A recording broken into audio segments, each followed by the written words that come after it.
Thank you, Debbie. I think it's really great that we're hearing from people about opportunities for kids with special needs. We hear from so many families that their kids don't have access to community programs or after-school programs. So this is really a unique opportunity to sort of have your child involved in things like music and dance and art, and to have their individual needs accommodated while they're in that program. I think it's a fantastic opportunity. So I would encourage as many parents that are looking for that type of activity for their child to talk to Debbie or to get her information before you leave. And the next presenter is also looking to provide us with opportunities through a foundation that he actually created on his own. So he's actually quite younger than I am, so the amount that he's already accomplished in his young life is quite amazing. But I'll let him tell you his own story.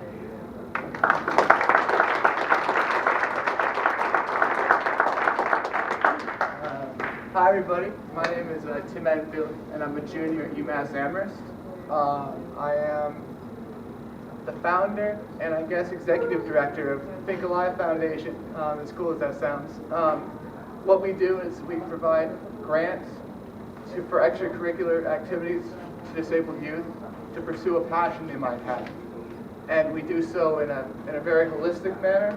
It's across disabilities and across activities, so long as they are aiming to better themselves and to better the community as a whole, and really embrace the idea that they can accomplish more and greater things.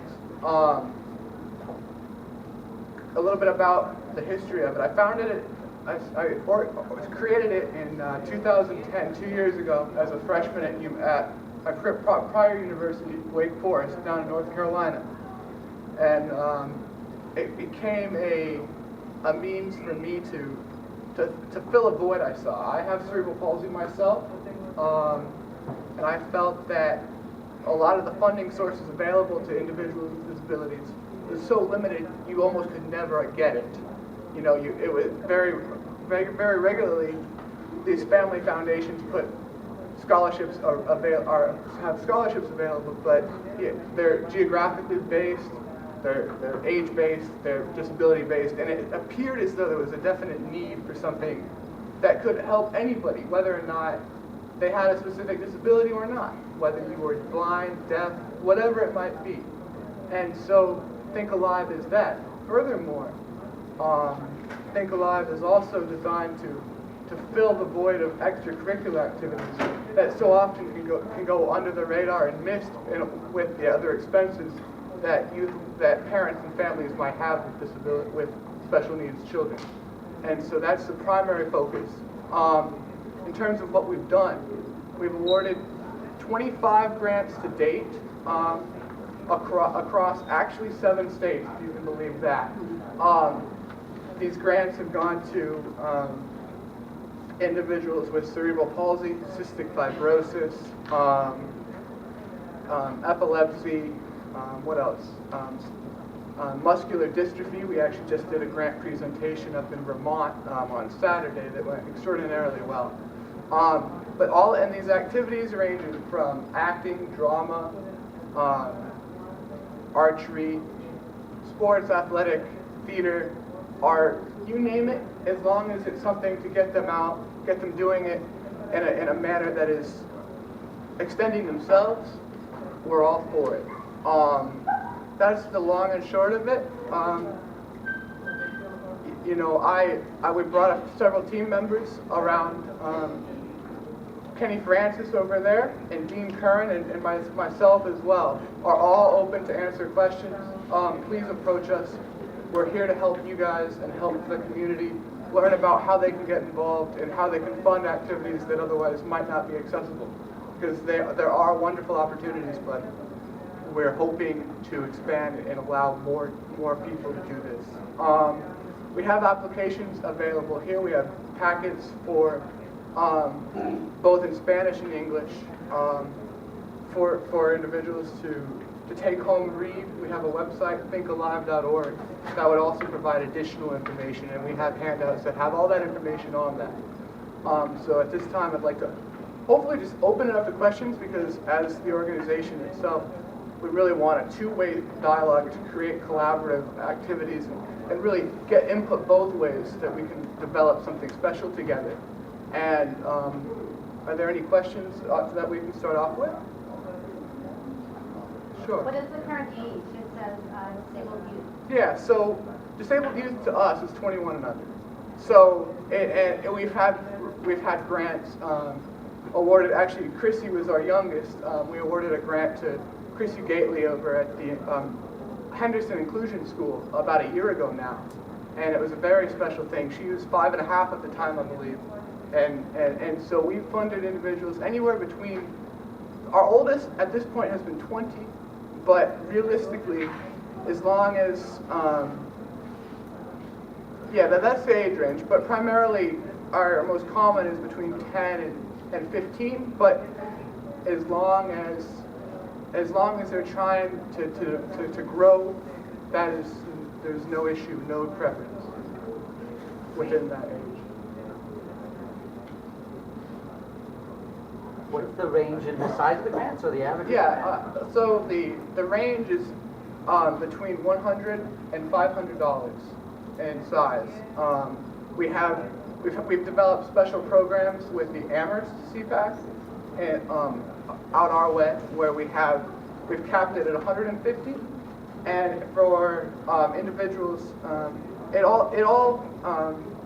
there's no limit as long as there's a defined need.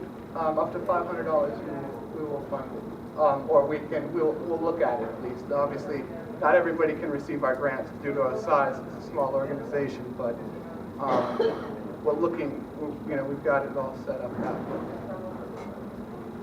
Any other initial questions? All the way in the back, yeah? Can siblings apply simultaneously for the same grant? We've had that in the past, and if they're both valid, of course they can both apply. That's never been actually had that instance before, but there's nothing to say why not. So I don't see. Go ahead again. You said it's valid. What determines validation? Well, as long as essentially, as long as it is basically what we define as our grant process. So it is the selection committee and I. Well, I'm on the selection committee, but it's the board of directors of our organization. What we look for a grant which is primarily dictated through the individual, meaning it's something they truly want to do and would like to explore themselves if they can, obviously. And then the activity is somewhat challenging for them. We often look at learn more about the individual and see where they're at. We really want to, in our application process, connect with the applicants and their parents to really understand the individual before we grant them an award. And then it's those are our two primary focuses at this point. We have a formal point system, more or less, that does not that doesn't require it's not dictated via the age, or there's no point system depending on whether you have a specific disability. So that issue was brought up earlier today, actually, in another conversation. Do we say, because you're this disability and we've never funded that disability, does that mean that you get an extra point? No, there's nothing of that sort. Do you have another question? What's the grant cycle and what is your website that they work on? Yeah, so it's thinkalive.org is the website itself. And our grant cycle is a rolling basis. So the idea too for me was, well, I don't want to wait till the next deadline, because if I want to do it now, I need to capitalize on that success. I need to capitalize on that enthusiasm before it goes away. Because for me, if it was a time when, I went through a lot of phases in what I wanted to do, and if I got behind something, I would carry it further. But if there was any snag in the road, I've given up, and that's not what we want to have happen with these individuals. We want them to pursue and be able to pursue as much as they can. So then what is the typical turnaround time? Once you get an application, how long does it take? Yeah, sure. So we usually take 2 to 3 weeks on average, up to, depending honestly on college schedules, how that goes, it can take up to a month. But that's about, that we don't let it get beyond that. Because by bringing it further than that, then it is a situation where you forget about it and it doesn't become a pertinent goal or grant, or it just loses its value, that period. Any other initial questions I can answer, Ivan? Sure. Is there a one-time only application? So if someone's awarded a grant once, may apply again? Potentially, yes. We have yet to award that situation. We've never had that situation come up yet. But what we would like to do is, if they continue to take the next step and advance, or at least develop in some manner, then yes, we would take that into account and allow for additional funding for the same person. Any other initial questions? Otherwise, please feel free to come up to us. You know, as I said, there's three or four of us here that can answer any questions, and please come up to us. I appreciate your time so very much.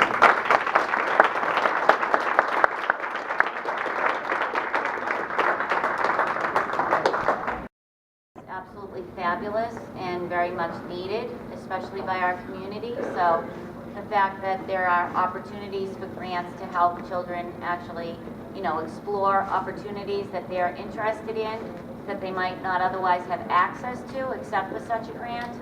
I think it's a wonderful foundation, and we're truly appreciative that it exists.